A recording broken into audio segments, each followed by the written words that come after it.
Perhatian, PDKT online akan dimulai beberapa saat lagi. Mari siapkan hati kita untuk memuji dan menyembah Tuhan.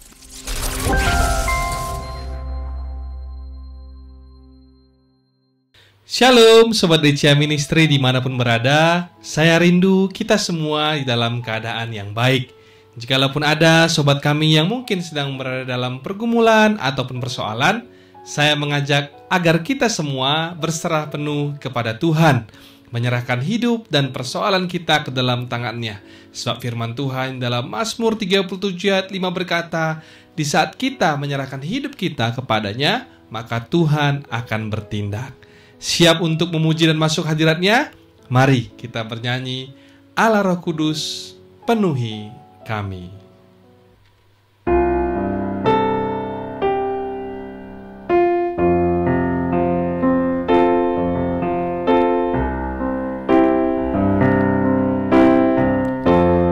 Allah Roh Kudus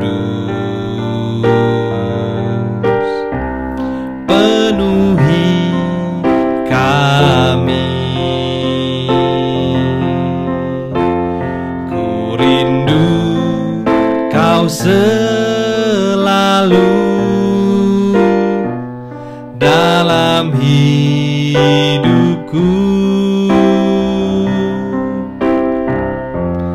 Allah Roh Kudus, ubah hatiku, celikkanku, jamahlah ku rindu hadirat-Mu, ku sembah kudus,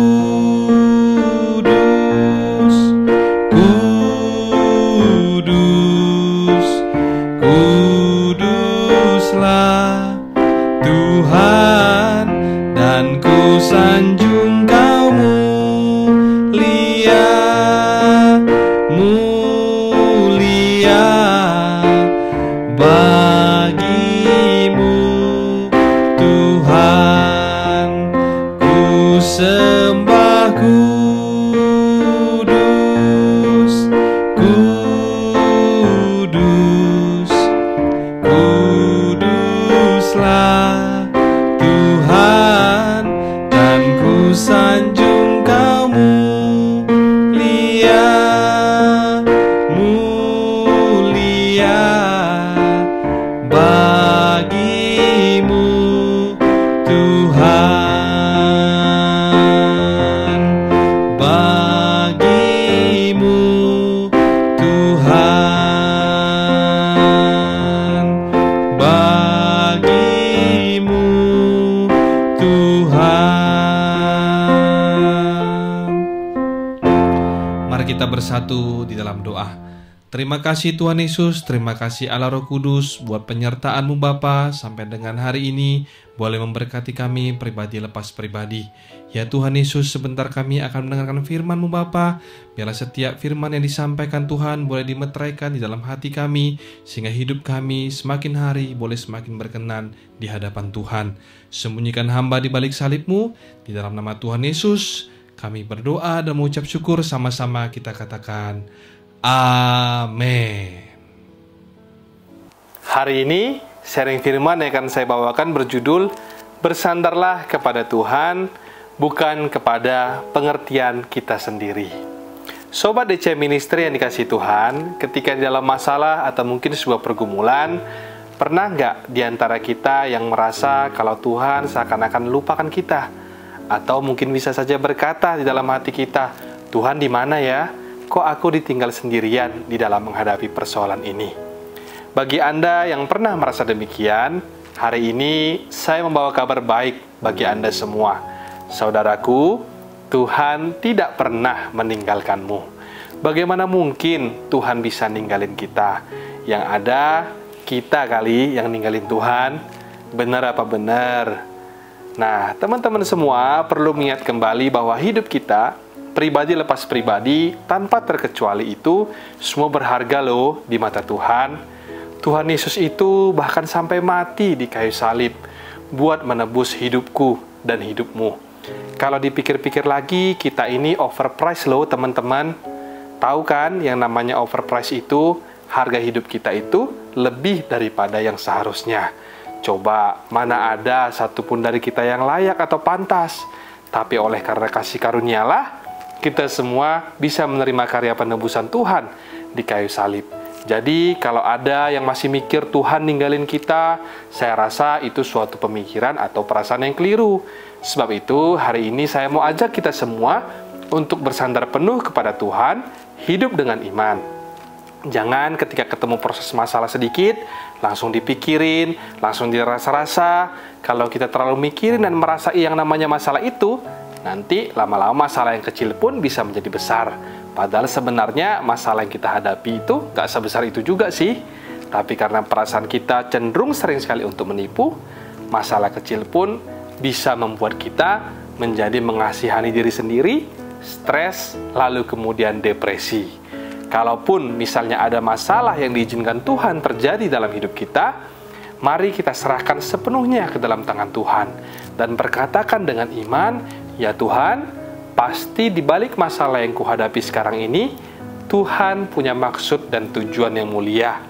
Sekalipun aku belum melihat kemenangan itu dengan mata jasmaniku, namun aku percaya dengan iman, suatu saat nanti aku akan keluar sebagai pemenang, bahkan lebih daripada pemenang.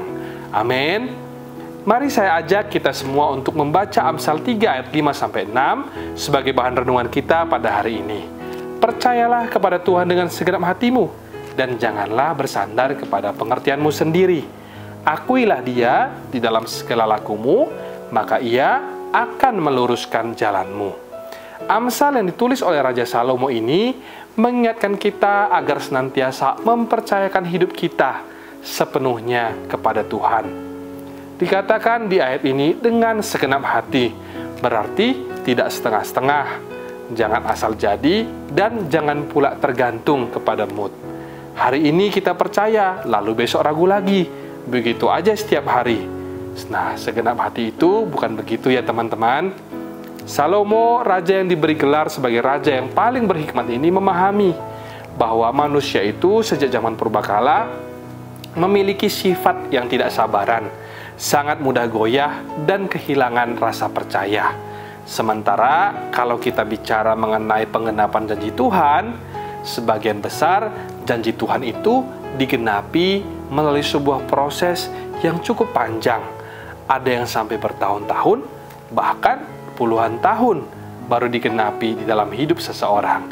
Tapi sekalipun lama, bukan berarti Tuhan sengaja mau kita untuk menunggu berlama-lama. Namun Tuhan menunggu waktu yang tepat sampai kita benar-benar siap untuk melihat rencananya digenapi di dalam hidup kita. Nah, di dalam waktu-waktu inilah kita mungkin saja mengalami yang namanya proses pembentukan, yang di dalamnya bisa saja ada penderitaan. Tapi kembali lagi, bersama dengan Yesus tidak ada penderitaan yang terlalu berat, dan bersama dengannya kita pasti akan dapat melewatinya dengan mudah. Lain cerita kalau kita bersandar kepada pengertian kita sendiri, maka sudah barang tentu proses pembentukan itu akan sulit untuk kita lalui.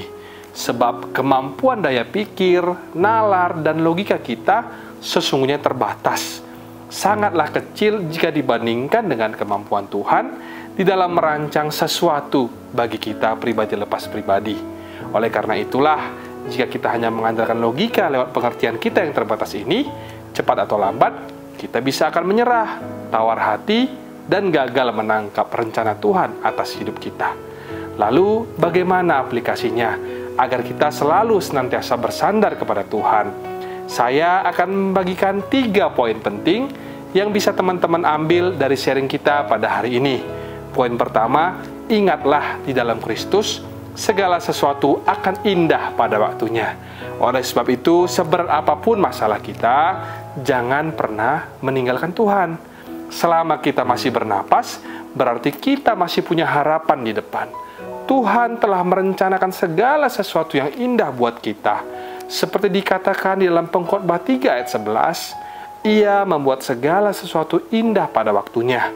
Bahkan Ia memberikan kekekalan di dalam hati mereka.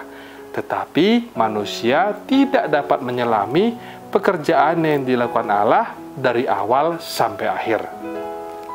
Pada waktunya, kita akan mendapatkan sesuatu yang indah sebagai bagian daripada rencana Tuhan atas hidup kita. Memang kita sulit untuk mengetahui sejak awal karena keterbatasan kemampuan kita. Seperti tingginya langit dari bumi, demikianlah tingginya rancangan Tuhan dari rancangan kita. Karena ketidakmampuan kita itulah, maka perlu untuk mempercayakan seluruh perjalanan hidup kita ke dalam tangan Tuhan. Biar rencananya yang terjadi, bukanlah rencana kita. Karena itu sudah pasti yang terbaik buat kita. Berbicara mengenai waktu bisa saja lama, bahkan mungkin harus menderita terlebih dahulu. Namun percayalah, akan tiba saatnya kita akan melihat bahwa semua proses yang kita alami tersebut akan bermuara kepada sesuatu yang indah, yaitu rancangan damai sejahtera dan hari depan yang penuh dengan harapan. Poin kedua, tidak usah berbelat-belit, cukup taat saja. Sesungguhnya setiap ketaatan selalu mendatangkan berkat, sebab Tuhan akan membalas setiap orang sesuai dengan perbuatannya. Firman Tuhan dalam Mazmur 18 ayat 26-27 berkata, terhadap orang yang setia, engkau berlaku setia, terhadap orang yang tidak bercelah, engkau berlaku tidak bercelah, terhadap orang yang suci, engkau berlaku suci, tetapi terhadap orang yang bengkok, engkau berlaku berbelat-belit. Kalau tidak mau dibelat-belitin Tuhan, ya kita juga jangan belat-belit. Jangan mikir terlalu rumit, simpel-simpel saja hidup di dalam ketaatan. Ishak adalah salah satu contoh tokoh yang mengalami berkat Tuhan secara luar biasa karena taat melakukan perintah Tuhan. Ketika terjadi kelaparan hebat, Tuhan melarang Ishak untuk pergi ke Mesir, melainkan untuk tinggal di Gerar. Bukan perkara mudah untuk tinggal sebagai orang asing, namun Ishak memilih taat kepada kehendak Tuhan. Ishak pun menabur benih di tanah itu, dan Tuhan melipat gandakan panennya 100 kali lipat. Dan Ishak pun menjadi sangat kaya sebab ia diberkati Tuhan. Di saat kita berada dalam situasi yang sulit, terkadang Tuhan memberikan jawaban doa yang berbeda dengan keinginan ataupun rencana kita. Kita ingin mengambil pilihan A, tetapi suara Roh Kudus berbicara kuat di dalam hati kita untuk mengambil pilihan B.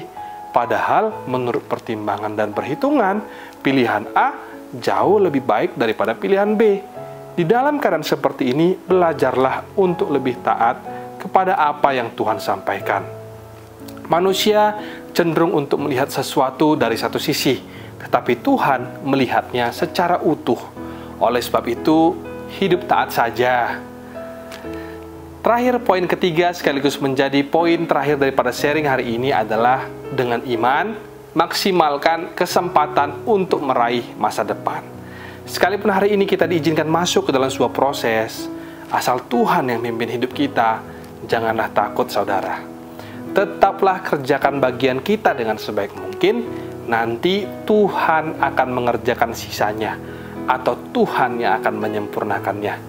Mari kita maksimalkan setiap kesempatan yang kita punya hari-hari ini untuk masa depan kita. Kita fokuskan energi yang kita pakai selama ini untuk kepahitan, marah-marah, khawatir, dan lainnya kepada perkara-perkara yang di atas, sehingga kita bisa melihat janji-janji Tuhan digenapi dalam hidup kita dan juga keluarga kita. Jadi, 3 poin dari sharing kita hari ini: bersandarlah kepada Tuhan, bukan kepada pengertian kita sendiri. Yang pertama, ingatlah di dalam Kristus segala sesuatu akan indah pada waktunya. Yang kedua, tidak usah berbelat-belit, cukup taat saja. Dan yang terakhir, dengan iman, maksimalkan kesempatan untuk meraih masa depan. Mulai hari ini, bersandarlah kepada Tuhan dengan segenap hatimu. Jangan lagi bersandar kepada pengertianmu sendiri. Pakailah kacamata iman, dengarkanlah suara Tuhan, lalu jalanilah prosesnya step by step. Meski sulit atau bahkan sakit sekalipun, yakinlah Tuhan tidak pernah meninggalkan kita. Percayakan hidup kita, rencana kita ke dalam kehendak Tuhan, dan suatu ketika nanti akan tiba saatnya kita akan melihat sesuatu yang indah di depan sana. Demikian sharing firman hari ini, dan Tuhan Yesus memberkati. Sebelum menutup perjumpaan kita pada hari ini, mari kita bersama bernyanyi lagu Mujizat Itu Nyata.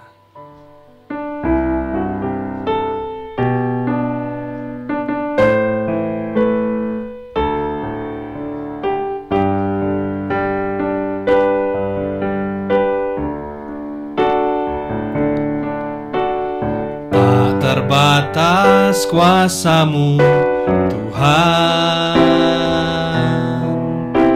Semua dapat Kau lakukan. Apa yang kelihatan mustahil bagiku, itu sangat mungkin bagimu. Di saat ku tak berdaya, kuasa-Mu yang sempurna. Ketika ku percaya, mujizat itu nyata. Bukan karena kekuatan, namun Roh-Mu ya Tuhan. Ketika ku berdoa, mujizat itu nyata.